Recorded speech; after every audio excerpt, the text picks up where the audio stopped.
Welcome back to English 4.0, the radio show. Let's go!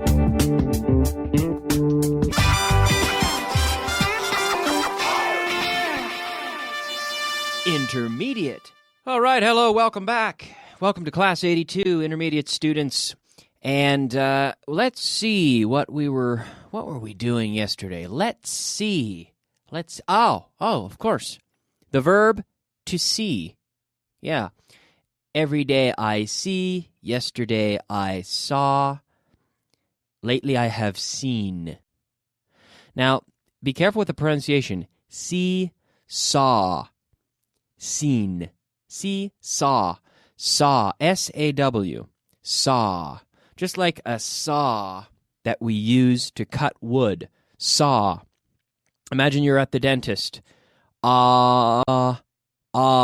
Saw. Right? My mouth is open. Saw. With that sound, okay? Did you see a good movie last week? Give me an affirmative answer at home. Yes, I saw a good movie last week. I'm laughing here at how hot it is in this studio. I'm sorry, but I must say it is really, really warm. I said, "Que calor," when I to Nacho, our sound man, when I came in. And anyway, it's like my Andaluz. Anyway, I'm not from Andalusia, but I could say, "Que calor." It's very hot in the studio. Anyway, did you see a good movie last week? Yes, I saw a good movie last week.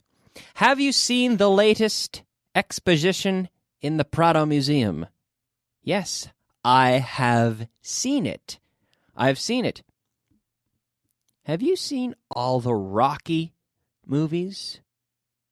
Yes, I've seen all the Rocky movies. Did you see Natasha on TV yesterday? Yes, I saw Natasha on TV yesterday. And so far today? Yes, I've seen her on TV once so far today. Did you see a ghost yesterday? No, here a negative answer because no, I didn't see a ghost yesterday. Did you see lightning last month? Yes, I saw lightning last month. And so far this month, I have seen lightning so far this month. Did you see your friends on the weekend? Now, this is American English. British people say at the weekend. Americans, North Americans say on the weekend. Yes, I saw my friends on the weekend. I saw them last weekend. I saw them. So, to see, saw, seen. The reason why we practice and focus on these verbs, and at home, you say, Kyle, I know it. So let's move on. I know that verb. Yes, I realize that you know this verb, entre comillas. Well, you do. You know it. But there's a difference between knowing it and being able to use it perfectly 100% of the time. And it's important to be able to use these verbs with complete agility, these essential, fundamental verbs 100% of the time. If you make a mistake with a tricky phrasal verb, a difficult phrasal verb or an expression or something advanced, then it's understandable. But if you make a mistake with a simple verb like the verb to see, that person, that native speaker you're talking to is not going to be impressed, right? So you have to make sure, you have to practice until you use these basic verbs that make up 98% of the language. Make sure that you're using them with perfect agility, okay? Very important. Translation. Yes, that's right. It is time for translation list number 19, ladies and gentlemen. So, this is a review. You should know these ones, right? You should know these. So, let's do it en voz alta, out loud. Number 1. Siento que perdieras tanto dinero. I'm sorry you lost so much money. I'm sorry you lost so much money. Number 2, dime lo que estás pensando. Tell me what you're thinking, with the contraction. Tell me what you're thinking. Tell me what you're thinking. Number 3, no dijeron a dónde iban. They didn't say where they were going. They didn't say.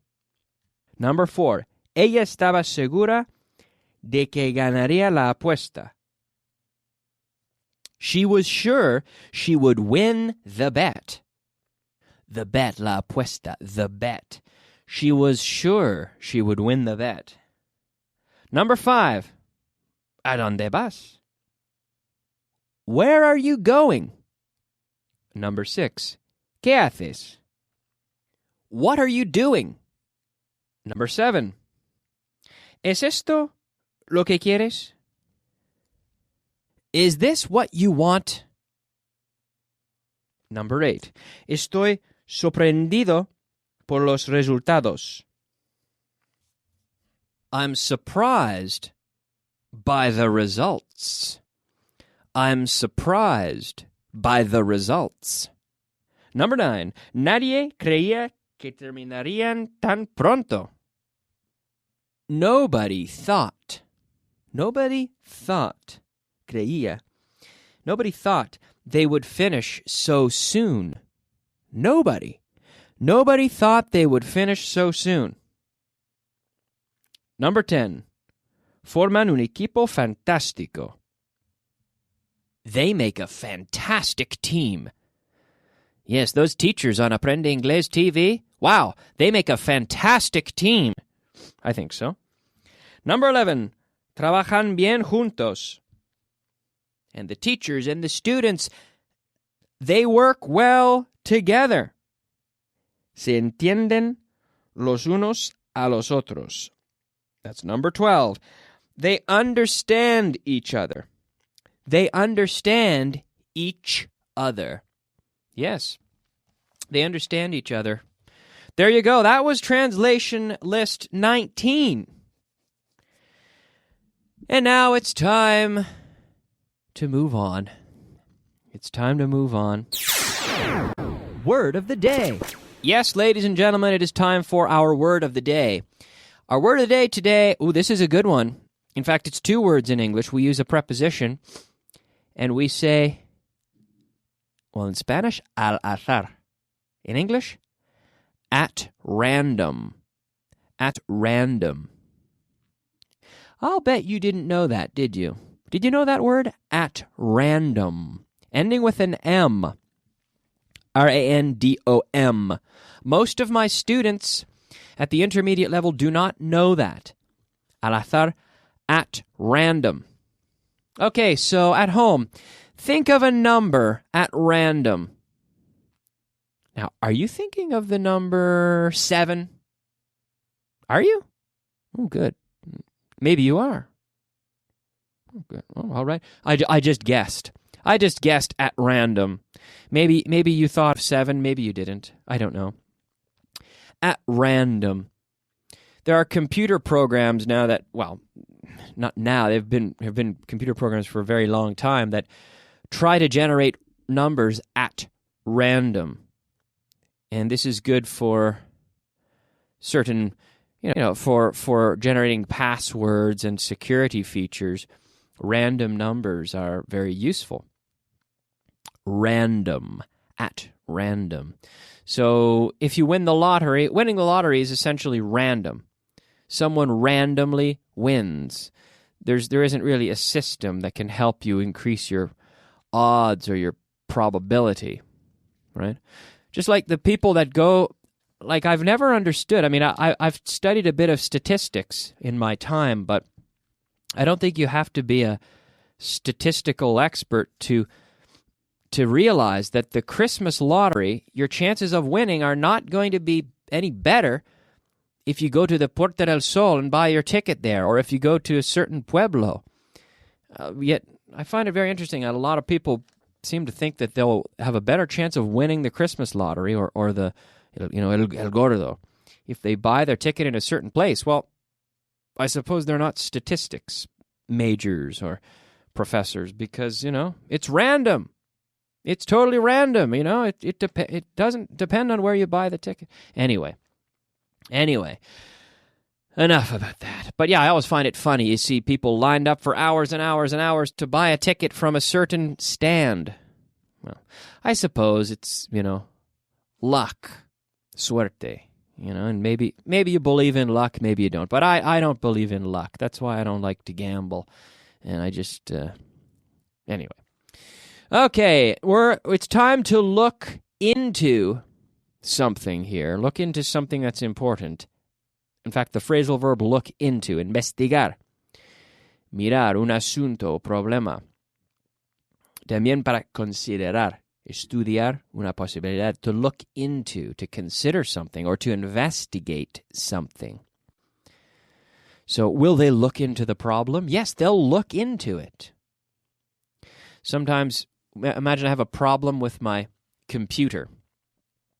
And I ask someone here, hey, can you look into this problem for me? Can you look into this computer problem? Oh, yes, we'll look into it. We'll investigate it. So to look into, to investigate un asunto o problema, an issue or a problem.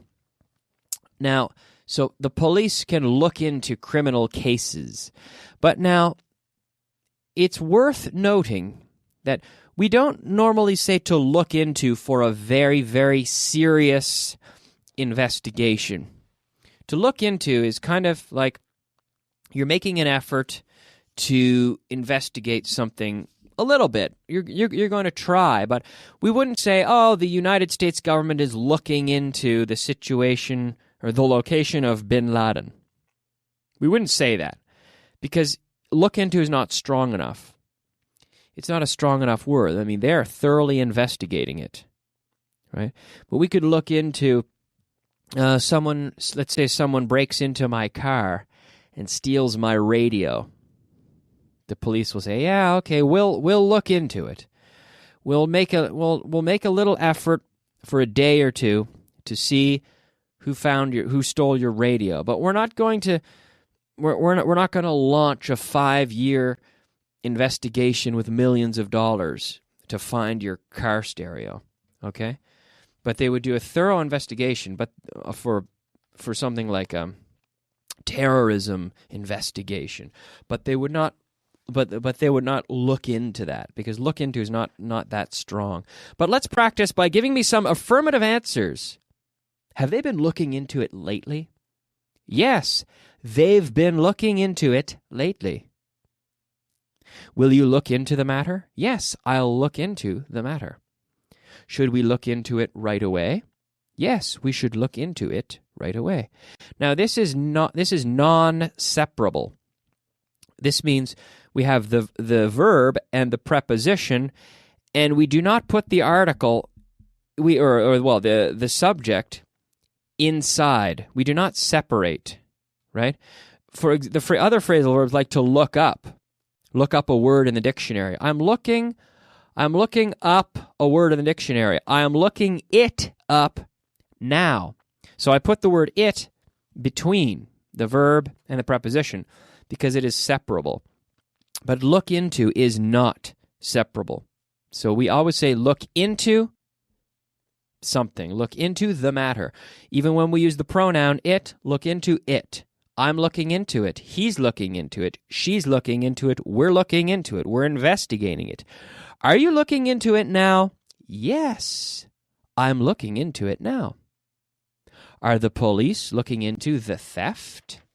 Yes, the police are looking into the theft. Do they often look into things like this? Yes, they often look into things like this. Are they going to look into another crime tomorrow? Yes, they're going to look into another crime tomorrow. Okay. Ask me if I looked into the details of this course before agreeing to teach it. Kyle, Did you look into the details of this course before agreeing to teach it? Very good. Yes, I did. Sure, I did. I looked into it. Of course. Vocabulary of the day. All right, it is time for the vocabulary of the day. Yes, our 5 words of vocabulary. The first word, altura. ¿Cómo se dice eso? Height. That's right, height. Height. How tall are you? What is your height? Height. Tranquilamente. Shh. Now, in terms of shh, don't make much noise. Quietly. He entered the house quietly, so he wouldn't wake up the baby, for example. Concienzudo. Conscientious. Conscientious. Very good. Blandura. Softness. Softness. Pedir prestado. To borrow. That's right. To borrow. To borrow. Now, we borrow things from people. We lend to and we borrow from. Pedir prestado. You say, basically, to take lent. Pero en inglés no es así. We say to borrow. To borrow things. I'm borrowing. I can borrow money from my brother, for example, to borrow from. Okay. Oh, hey, have you ever heard of Cat Stevens? Yes, of course I've heard of. Okay. Here we have the structure, have you ever heard of? To hear of. Oír hablar de algo. ¿Has oído hablar de Cat Stevens? That 70s musician? Yes, I've heard of him. Of course I've heard of him. Have you ever heard of this structure? Have you ever heard of this structure? Yes, Kyle, I've heard of the structure. Well, we're going to practice it tomorrow. I'm looking at the time. Our technicians are saying, Kyle, you have to stop. Have you ever heard of a time limit? And I'm saying, yes, of course I've heard of a time limit. And also, we're going to have to stop, ladies and gentlemen, for a break. But we'll be back in a few minutes with the advanced portion of the class. But don't worry, because we will review all this content tomorrow. Have you ever heard of? We'll get into all that tomorrow. I hope you'll join me. Okay? See you then. Bye-bye.